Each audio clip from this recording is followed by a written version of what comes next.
오늘 하나님께서 우리에게 주시는 말씀은 사도행전 9장 1절에서 19절까지의 말씀입니다. 사도행전 9장 1절에서 19절까지의 말씀을 함께 읽겠습니다. 사울은 여전히 주님의 제자들을 위협하면서 살기를 띠고 있었다.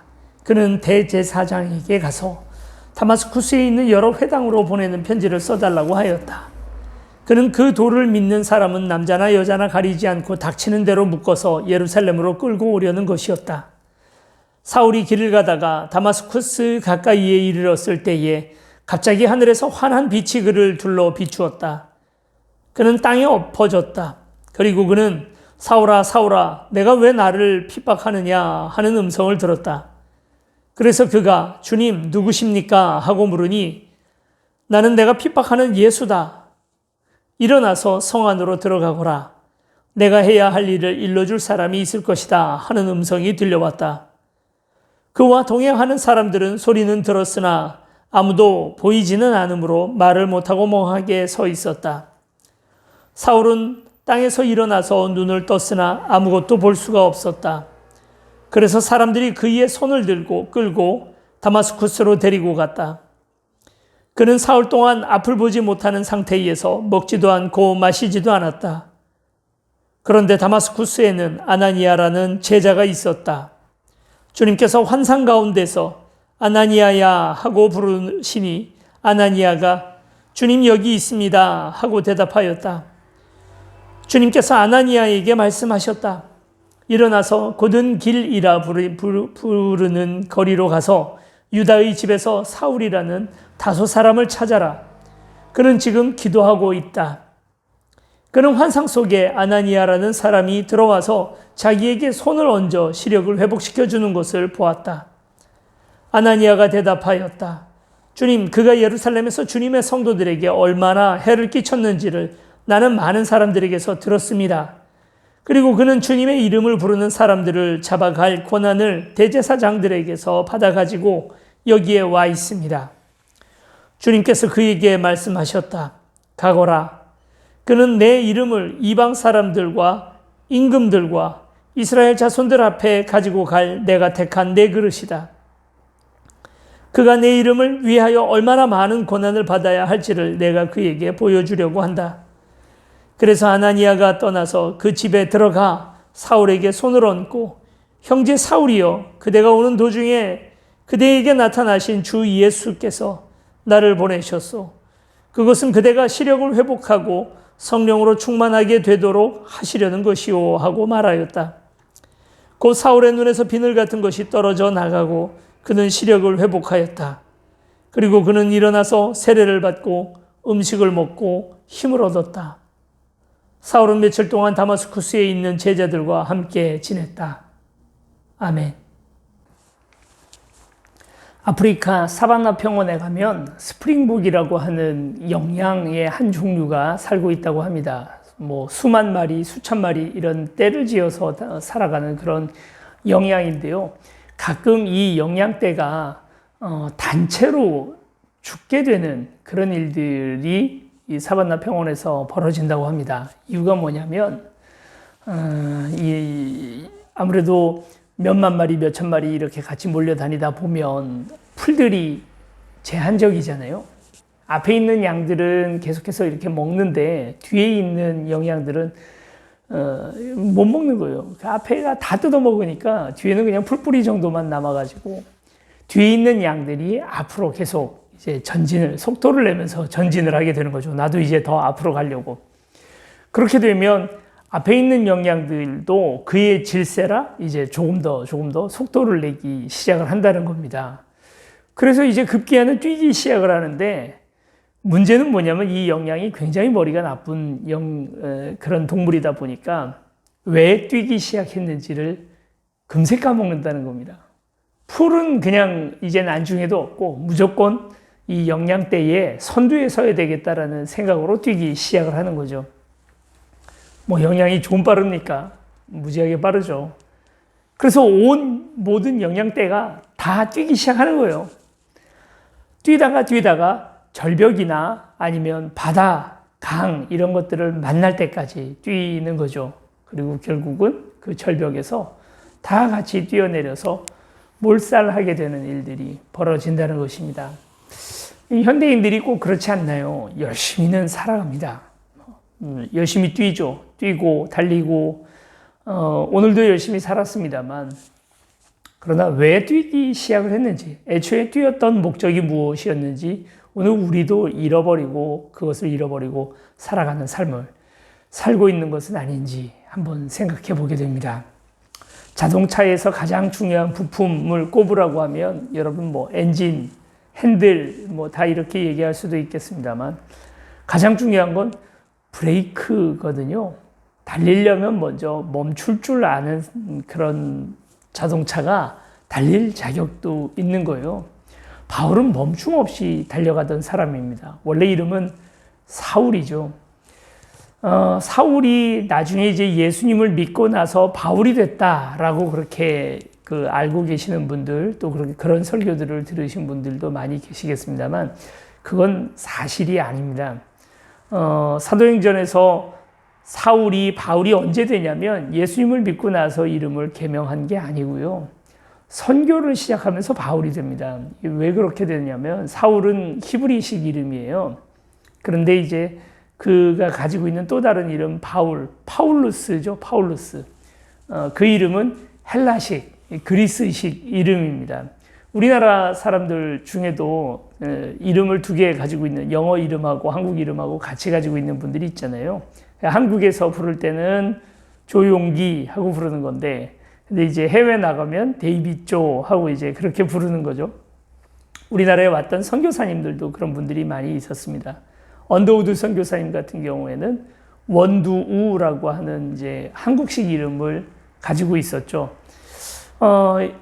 이와 같이 바울도 사실은 사울이라고 하는 이름과 아마 어렸을 때부터도 파울루스라고 하는 자기 헬라식 이름이 있었을 겁니다. 그가 살았던 곳이 다소라고 하는 헬라 동네였기 때문에 그도 그럴 수 있을 것 같아요.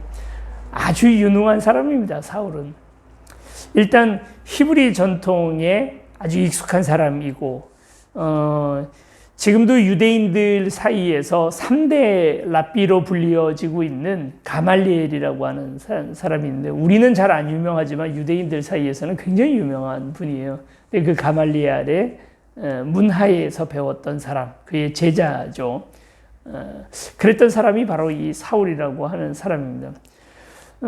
그러니까 이제 히브리 유대 전통 랍비 바리새인들 가운데서도 아주 유능한 사람이고요.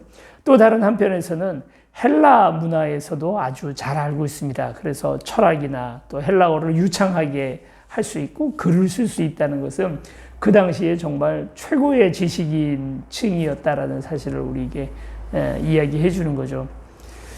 우리나라에 지금 들어와 있는 해외인들 중에 여러분 아세요?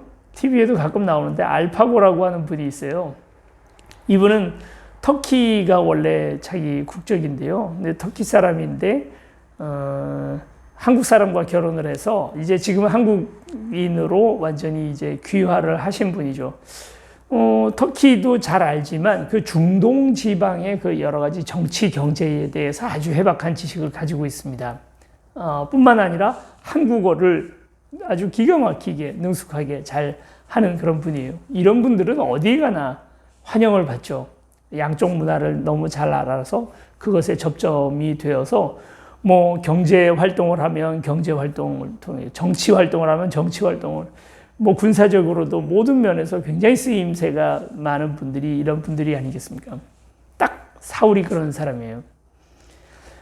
헬라와 히브리, 지금도 어떻게 보면 서양 사람들의 정신 구조를 이렇게 이분하게 되면 헬레니즘과 헤브라이즘 이 두 가지가 그렇다고 얘기를 하지 않습니까?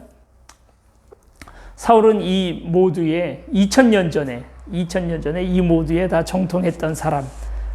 그래서 능력자입니다. 굉장한 능력자입니다. 그리고 또 열정의 사람이죠. 그의 추진력이 어디서부터 나오는지 잘 모르겠지만 굉장한 사람입니다. 나중에 이제 사도행전 20장 24절 이렇게 말하죠. 그러나 내가 나이에 달려갈 길을 다 달리고 주 예수께 받은 사명 곧 하나님의 은혜의 복음을 증언하는 일을 다하기만 하면 나는 내 목숨이 조금도 아깝지 않습니다. 사울은 확실히 이 열정의 사람입니다. 물불 가리지 않고 그 모든 것들을 향하여 달려나가죠. 그러니까 자동차에 비유하자면 최고의 엔진을 가지고 있는 뭐 포르쉐 자동차 정도 되는 사람이다라고 그렇게 얘기할 수 있을 거예요. 그런데 이 자동차에 없는 부품 하나가 있죠. 브레이크. 달려갈 줄만 알았지 내가 무엇을 향하여 달려가야 할지를 잠시 앉아서 생각해 볼 수가 없었어요. 브레이크 없는 자동차가 시속 200km로 고속도로를 달려나가면 종국에 무슨 일이 벌어지게 됩니까? 반드시 사고가 나게 되죠. 큰 사고가 납니다. 사울의, 오늘 우리가 읽었던 본문이 바로 이 사울이라는 거대한 자동차가 큰 사고를 당하게 되는 그런 장면입니다. 브레이크가 없으면 하나님께서 멈추게 하십니다. 그런데 그 멈추게 함이 이와 같이 큰 사고가 벌어지는 거죠. 하나님을 만났던 그런 사람들, 그래서 이제 하나님 안에서 어떤 사명을 받거나 하는 것들을 이렇게 가만히 보면 정말 그 성격대로 받게 되는 것 같아요. 어떤 분들은 조용조용히 어느 날 그냥 마음 가운데 내 영혼을 차지하는 어떤 그런 잔잔한 은혜 가운데에서 하나님을 만나게 되는 사람들도 있고, 또 어떤 사람들은 아주 급작스럽게 정말 이 교통사고 나듯이 그렇게 하나님을 만나게 되는 경우들도 있죠. 아주 몇 년 전에, 한 20년 전입니다. 축구를 하다가 그때 이제 막 축구 붐이 일어가지고 2002년이었던 것 같아요. 그렇죠? 그래서 너도 나도 다 축구를 하던 그런 시절이었는데, 그때 이제 뭐 축구장을 다른 이제 분들이 이렇게 차지하고 축구를 하니까 이제 이분들이 경기가 끝날 때까지 옆에 아주 작은 배드민턴장, 작은 배드민턴장에서 그냥 풋살 비슷한 것을 하면서 이제 몸을 풀고 있었어요. 그래서 이제 공이 제 옆으로 이렇게 쓱 지나가는 겁니다. 그래서 그 공을 보고 그 공을 잡으려고 획 돌아섰는데 그 앞에 이제 철봉이 배드민턴 네트봉이 딱 서 있었던 거죠. 정면으로 빵 하고 부딪혔습니다. 안 그래도 못생긴 얼굴이 아주 그냥 더 혹이 나고 뭐 이제 난리가 나죠. 딱 느낌이 어떤 느낌이냐면 내 몸의 모든 뼈마디들이 다 다시 분해됐다가 다시 와서 조립되는 것 같은 그런 충격이었어요. 한동안 운동장에 넘어져가지고 정신을 차릴 수가 없는 거예요. 그런 급격한 조우를 당하게 되면 정말 정신이 하나도 없죠. 사울이 예수 그리스도를 만났던 그날, 마치 내 모든 그 뼈마디들이 다 분해됐다가 다시 조립되는 것 같은 그런.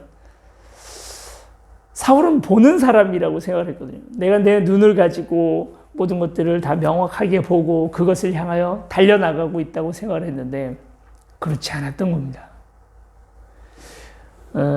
열정보다, 추진력보다, 능력보다 더 중요한 게 있습니다.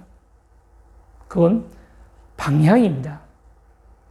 내가 성공을 하느냐 못하느냐보다 훨씬 더 중요한 것이 왜 성공하려고 하느냐 하는 거죠.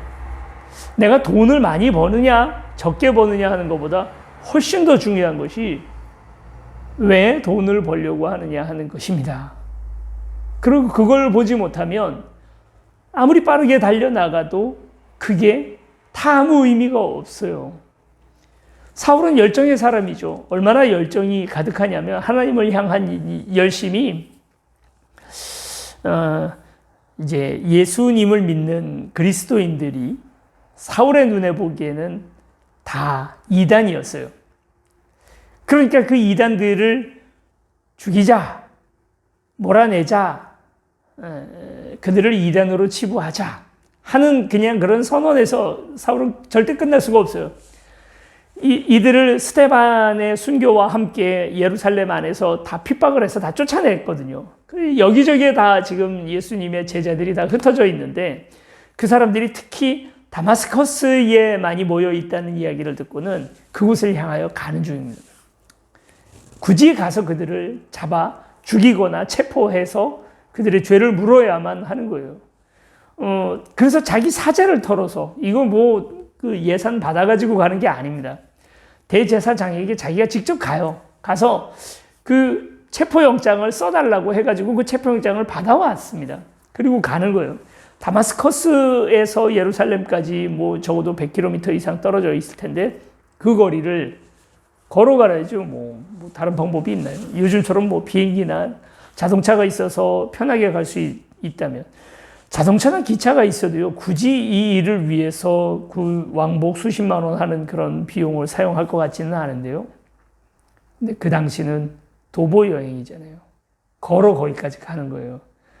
걸어갔으니까 자동차나 이런 차값 안 들었겠네. 싸네. 쌀 리가 있습니까, 여러분? 생각해 보세요. 한양에서 부산까지 걸어가도요, 옛날에 조선시대 걸음으로 왕복으로 가면 한 보름 정도 걸렸을 겁니다. 보름 걸리면 비용이 어느 정도 되는지 한번 그냥 대충만 계산해 보세요. 여관 잡아야죠. 그러면 한 5만 원 한다고 하고, 그리고 하루에 세끼 밥을 먹어야 되니까 그러면 8만 원입니다, 벌써. 그죠? 한 끼에 한 10,000원짜리를 먹는다 해도 8만 원 정도 하죠.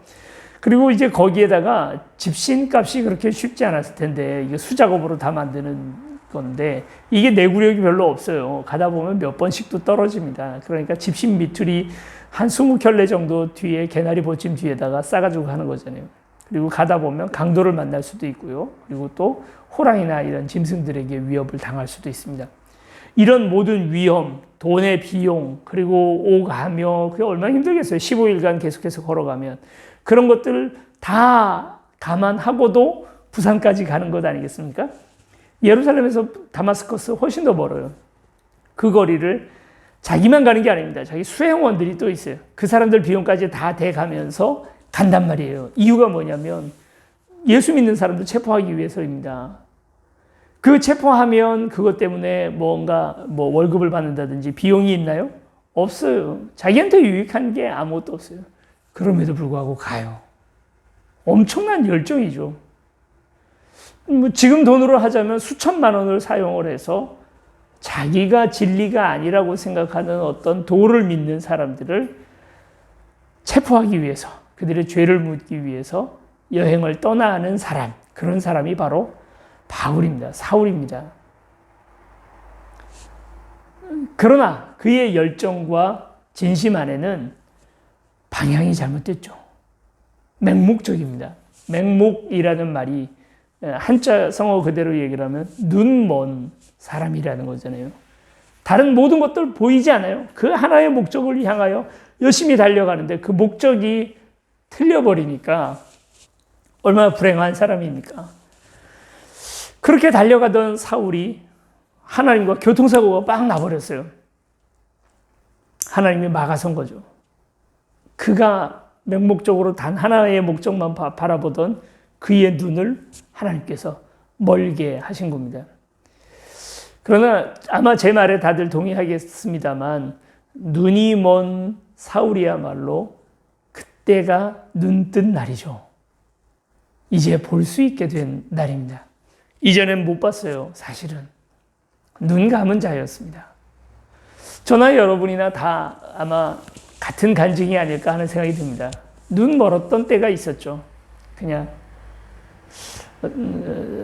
실제로 진리가 무엇인지 보지 못하고 진짜 하나님의 은혜가 뭔지 알지 못하던, 그래서 그냥 이게 하나님께 은혜다라고 생각을 해서 열심히 교회 봉사도 했을 수 있고 또 이렇게 하는 것이 또 하나님 나라를 위하여 더 도움이 되는 거다라고 생각을 해서 열심히 살아왔는데 결국은 그게 아니었다는 사실을 알게 되는 날이 있지 않겠습니까?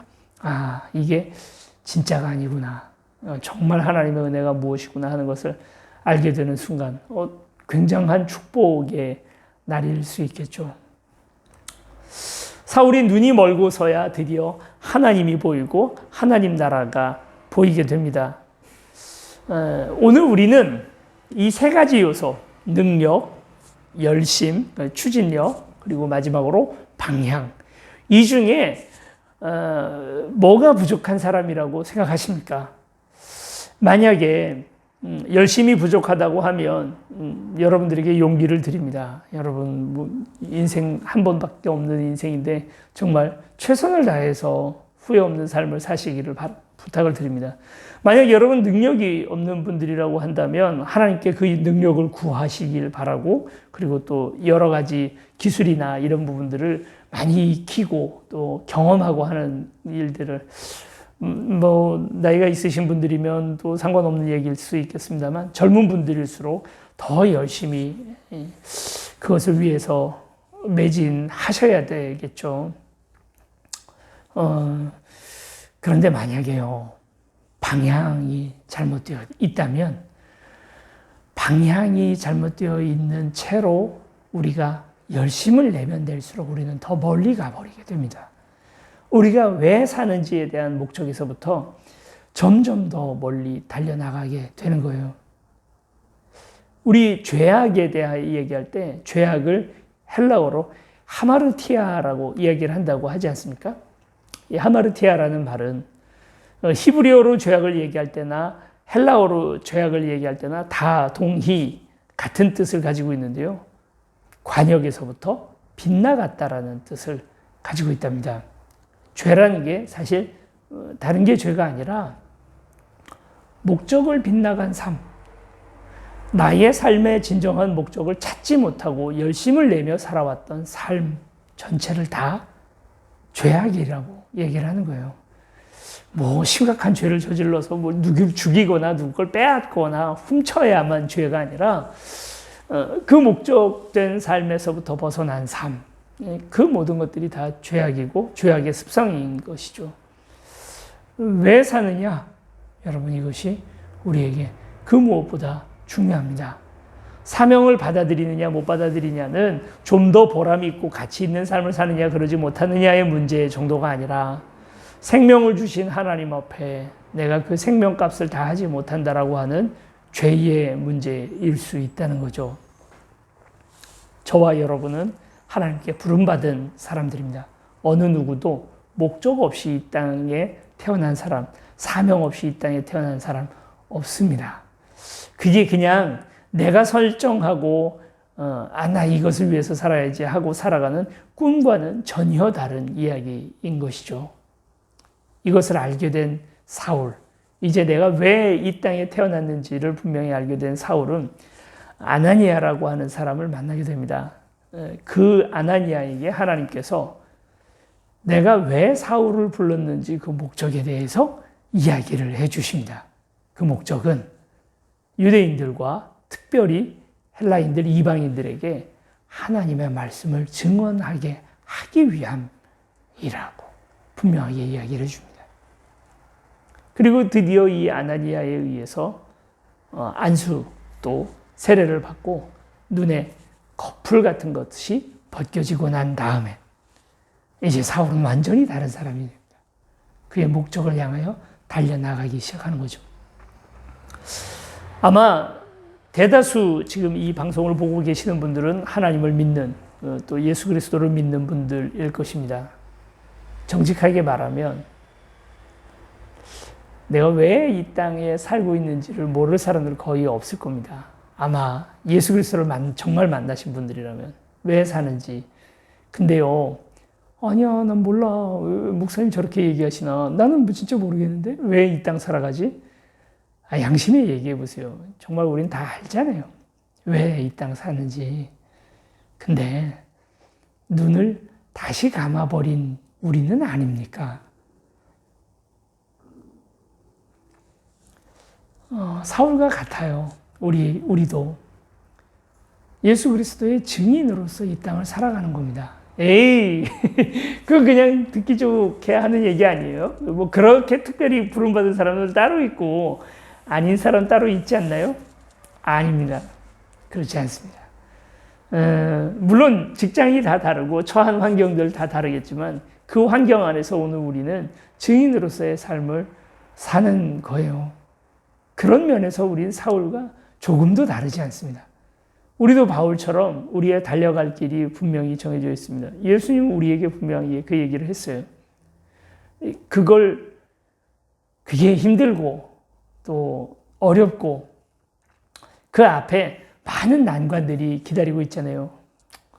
그래서 바울도 나중에 그렇게 고백을 하죠. 내가 그 길을 달려가면서 참 많은 일들, 불에 빠져 죽을 뻔한 위기가 몇 번 있었고 40에 하나 감 한 배를 몇 번 맞았고 태장으로도 맞고 감옥에 갇히기도 하고 그런 여러 가지들을 쭉 나열하는 것들을 보면서 눈시울이 뜨거워지는데 사실 예수 그리스도의 증인으로 이 땅을 살아간다는 것은 그 목적을 향하여 달려간다는 것은 참 힘든 일이죠. 그러다 보니까 눈을 감아 버리죠. 왜 살아가는지. 왜 우리가 이 땅에 태어났는지에 대해서 모르는 척 해버리고 눈을 감아버렸기 때문에 우리가 그 목적을 모르는 것이지. 신약 성경을 조금만 솔직하게 읽어도 왜 우리가 이 땅 살아가는지를 알 수가 있습니다. 여러분, 오늘 이 말씀이 여러분들과 저에게 도전이 되기를 축원합니다. 그래서 브레이크 없이 달려가는 어떤 사람과 같이 그렇게 달려가다가 큰 사고 나지 말고 지금 멈추고 내 방향을 다시 돌아보시기 바랍니다. 제가 내비게이션 켜는 거 되게 싫어하거든요. 어딜 갈 때 제가 아는 길이다 싶으면 그냥 내비게이션 끄고 가요. 너무 익숙한 길이라 생각을 했던 길들을 쭉 가고 있었는데요. 며칠 전 얘기입니다. 쭉 가고 있었는데 그 길이 그렇게 몇 번을 갔어도 그런 느낌을 받은 적이 없는데 갑자기 낯설다는 느낌이 떡 들더라고요. 그리고 갑자기 여기가 어딘지 잘 모르겠는 거예요. 그럴 때 가끔 있지 않습니까? 제가 길을 착각해서 몇 블록 더 와 버린 거죠. 여기가 어딘지 모르겠더라고요. 그때 가장 좋은 방법이 뭡니까? 더 고집 부리지 말고 내비게이션 켜는 거죠. 익숙한 삶의 그런 여러 가지 반복되는 것 가운데 의해서 이제 여러분, 내가 맹목적으로 내가 내 눈, 나 시력 좋아. 인생을 이렇게 내가 관조하고 있다고 생각을 하는 착각에서부터 벗어나서 내가 눈먼 자라는 사실을 깨끗이 인정하고 지금이라도 내비게이션을 켭시다. 어디를 향하여 가야 하는지 그 목적을 보고 오늘 하루를 열심히 살아가야 오늘 하루가 헛되이지 않을 줄로 믿습니다. 주님은 우리에게 우리가 어디를 가야 할지, 무엇이 우리에게 진리인지, 그리고 또 그 진리의 길에 써야 할 능력과 열정도 우리에게 다 주십니다. 그분을 믿고 그분이 가자 하는 길을 가시기 바랍니다. 파일럿 한 분을 아는데요. 그분이 저에게 해주셨던 이야기가 있습니다. 그 비행기를 몰 때 가장 중요한 것 중에 하나가 계기 비행이라는 거랍니다. 그러니까 안개가 많이 끼거나 구름 사이에서 어둠 가운데에서 특히나 바다 위를 날아갈 때 이럴 때 계기 비행 그게 뭐냐면 육안으로 내가 보여지는 것들로 비행을 하는 게 아니라 기계가 앞에 있는 여러 가지 장치들이 내게 주는 정보를 가지고 비행을 하는 거예요. 비행기가 이렇게 날아가다가 특히나 바다에서 그런 일들이 많이 있다고 하는데 여러 번 이렇게 돌기도 하고 멋지게 기동을 하잖아요.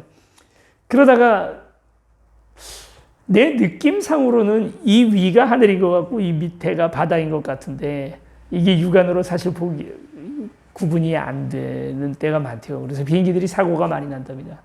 비행 교관이 꼭 얘기하는 것이 너의 눈을 믿지 말고 계기판을 믿어라. 계기판 안에는 어디가 땅이고 어디가 하늘인지 나타나니까 그걸 보고 비행하라는 훈련을 많이 한다고 합니다. 우리에게도 계기판이 있죠. 성경입니다. 하나님의 말씀을 보면서 내 위치가 어디인지, 어디를 향하여 가고 있는지 분명히 알고 또 그걸 믿고 그 길을 향하여, 그 달려갈 길을 향하여 거칠게 달려가는 저와 여러분들이 되시길 축원합니다. 다른 게 사명이 아니잖아요. 이게 바로 하나님께서 우리에게 주신 사명이죠. 이 시간 이제 우리 같이 함께 기도하고 우리 주님을 향하여 나가기를 원합니다. 하나님, 내 눈 뜨게 하여 주시옵소서. 열정을 가지고 이 땅 살아갑니다만 주님 열정을 주십시오. 능력을 주십시오. 그러나 그 무엇보다 눈을 주십시오. 내가 오늘 달려가는 길에서 잠시 멈추어 서서 내가 달려온 방향이 바른 방향이었는지를 그걸 점검할 수 있는 시간, 그런 때를 우리에게 허락하여 주옵소서. 이 시간 우리 잠시 기도하시겠습니다.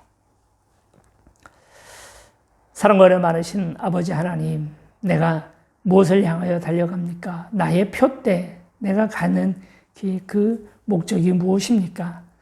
그것을 향하여 달려갈 때에 아버지 하나님, 오늘 우리에게 은혜를 허락하여 주셔서 열정도 허락하여 주시고 능력도 허락하여 주시지만 그 무엇보다 그 방향을 바르게 볼 수 있는 눈을 허락하여 주시기를 원합니다. 그렇습니다. 주님, 우리는 눈먼 자입니다.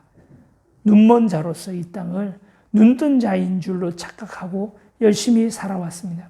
하나님, 이제는 멈추게 하여 주시고 주님의 음성을 듣게 하여 주시고 내가 왜 이 땅 살아가는지를 알고 단 하루를 살더라도 그렇게 살게 하여 주옵소서. 예수 그리스도 이름으로 기도드립니다. 아멘.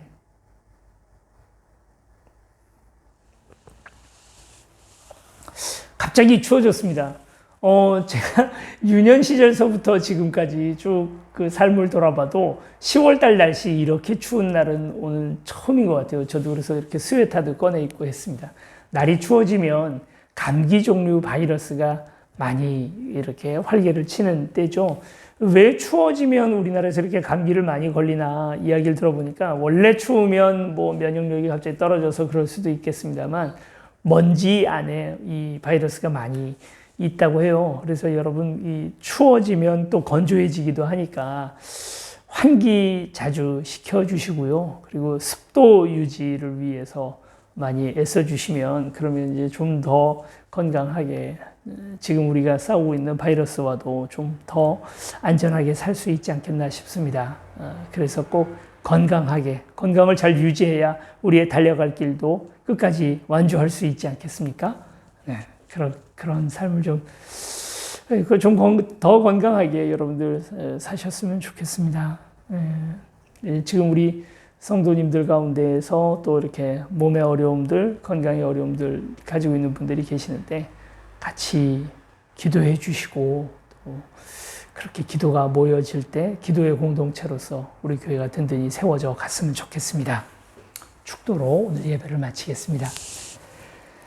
이제는 우리 주 예수 그리스도의 은혜와 하나님 아버지 크신 사랑과 성령의 교통하심이 하나님께서 우리에게 가라 하시는 분명한 방향을 알고 그래서 열정과 열심과 능력을 가지고 그 방향을 맞추어 나아가기를 원하는 귀한 우리 나란히 걷는 교회 성도들과 또 인터넷으로 이 예배를 함께 드리고 있는 모든 이들 위해 이제로부터 영원히 함께 하시기를 간절히 축원하옵나이다.